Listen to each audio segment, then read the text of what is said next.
امریکہ، Europe, Australia, سارے بر اعظم پھرا ہوں۔ آپ کے ملک میں لائف بہت ٹف ہے، آسان نہیں ہے، بہت مشکل لائف ہے۔ تو اللہ تعالیٰ کہہ رہا ہے تم میرے راستے پر آ جاؤ، ہم تمہاری زندگی کو آسان کر دیں گے، چونکہ اس میں تنگی ہے ہی کوئی نہیں۔ پھر ایک حدیث سناتا ہوں آپ کو، ان اللہ شرع الدین،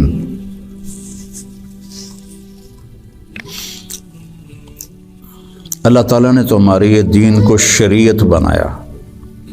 شرع کسے کہتے ہیں؟ بہتے پانی کو کہتے ہیں۔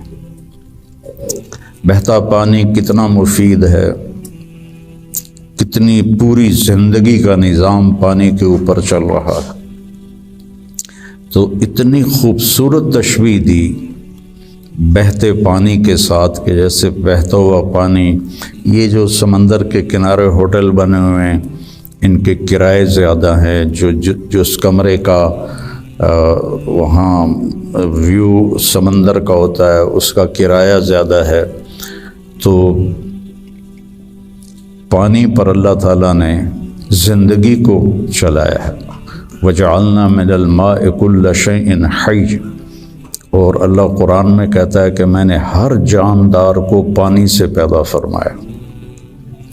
تو اللہ کے نبی نے قرآن میں کہا لِكُلٍّ جَعَلْنَا مِنْكُمْ شِرْعَةً وَمِنْهَاجًا ثُمَّ جَعَلْنَاكَ عَلَى شَرِيعَةٍ مِنَ الْأَمْرِ۔ تو اس کے پیچھے وہ خوبصورت معنی ہے کہ بہتا پانی، میٹھا پانی زندگی کی سب سے بڑی ضرورت ہے۔ اس لیے سفر میں آدمی ہو اور پانی کی قلت ہو تو علماء کہتے ہیں نماز کے لیے تیمم کرے اور پینے کے لیے پانی کو محفوظ کرے۔ نماز جیسے عمل کے لیے اللہ نے صحابہ یہی کچھ کرتے تھے کہ پانی پینے کے لیے رکھتے تھے اور نماز تیمم سے پڑھتے تھے۔ تو ان اللہ شرع الدین، پہلی بشارت تو لفظ شرع میں ہے، وجعلہ سہلا، دوسری خوشخبری آسان بنایا، تیسری خوشخبری سمحا، بہت نرم بنایا، چوتھی خوشخبری واسعا، بہت کھلا کشادہ بنایا، پانچویں خوشخبری ولم یجعلہ ضیقا، اور اس میں کوئی تنگی نہیں رکھی۔ لیکن جیسے ہر چیز کو سیکھنا پڑتا ہے، دین کو بھی سیکھنا پڑتا ہے۔ یہ بڑے بڑے ٹرالے جو چلا رہے ہوتے ہیں، یہ اتنے بڑے بڑے کروز، کئی دفعہ میں نے ان میں سفر کیا ہے، اتنے بڑے بڑے 5-5 ہزار آدمی اٹھا کے وہ جو ڈرائیور چل رہا ہے وہ دیکھنے میں کتنا مشکل ہے۔ پھر پانی میں بریک لگانا یہ کتنا عجیب مشکل کام ہے، لیکن چونکہ سیکھ لیا تو چلائے جا رہا ہے۔ گاڑی ایک ہاتھ سے چلا رہا ہے، دوسرے ہاتھ سے موبائل سن رہا ہے، حالانکہ پابندیاں الگ الگ ہے حکومت کی، پھر بھی موبائل یہاں لگایا ہوا ہے۔ ہمارے ہاں تو موٹر سائیکل پر بیٹھا ہوا ہے، ایسے موبائل کر کے جا رہا ہوتا ہے، کھوتا ریڈی چلاتے ہوئے اپنا موبائل یہاں رکھا ہوتا ہے۔ تو سیکھنا پڑتا ہے، سیکھے بغیر تو آدمی سائیکل بھی نہیں چلا سکتا۔ سیکھنے کے لیے ہر میدان میں اللہ تعالیٰ نے محنت رکھی ہے، بغیر محنت کے نہیں۔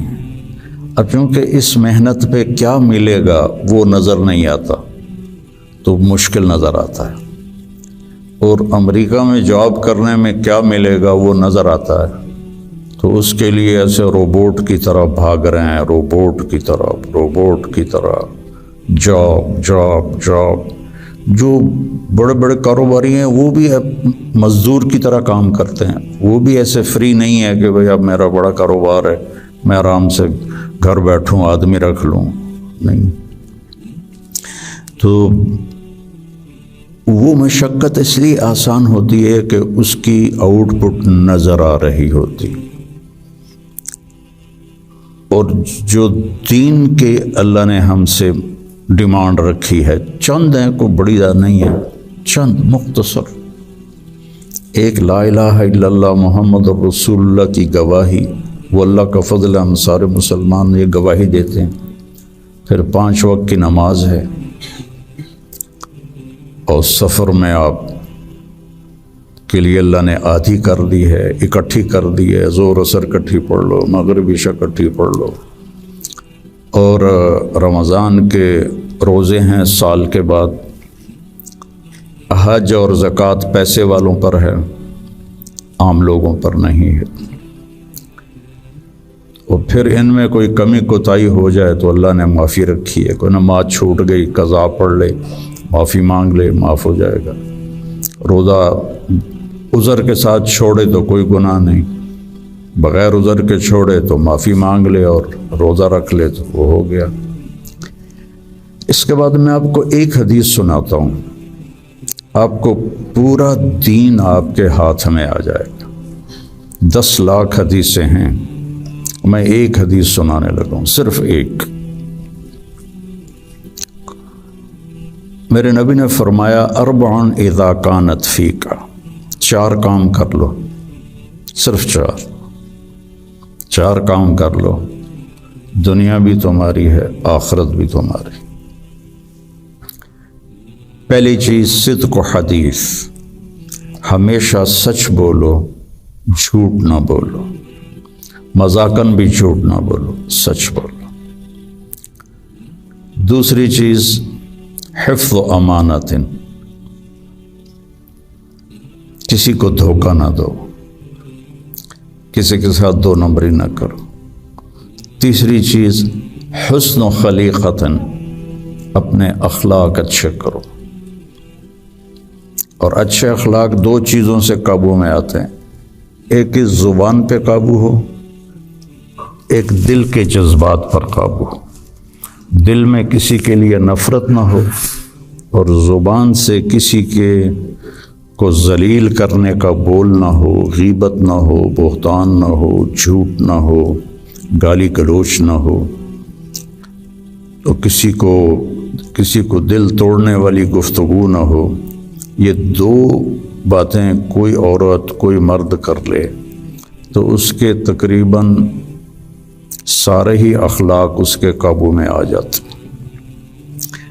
ابو دجانہ رضی اللہ تعالیٰ عنہ بہت بڑے صحابی ہیں، ان کے اتنے فضائل ہیں، کتابیں بھری پڑی ہیں، لیکن وہ فرماتے تھے کہ میرے بھائیوں، میرے پاس بخشش کا سب سے بڑا جو عمل ہے وہ یہ ہے کہ میں نے اپنی زبان سے کبھی کسی کو دکھ نہیں پہنچایا، اور میرے دل میں کسی کے لیے نفرت کوئی نہیں ہے۔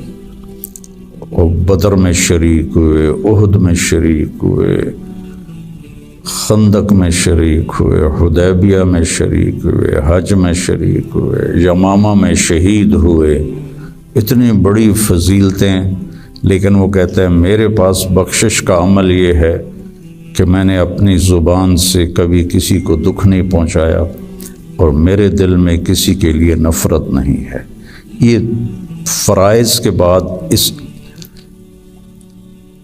2 چیزوں پہ آپ عمل کر لیں تو آپ کے اخلاق بہت عالی ہو جائیں گے۔ اور چوتھی چیز فرمائی عفت فی طعمت، کہ رزق حلال کماؤ۔ تو یہ 4 کام ہیں، سچ بولنا، دیانتداری سے کام کرنا، دھوکہ نہ دینا، اخلاق اچھے رکھنا، اور رزق حلال کمانا۔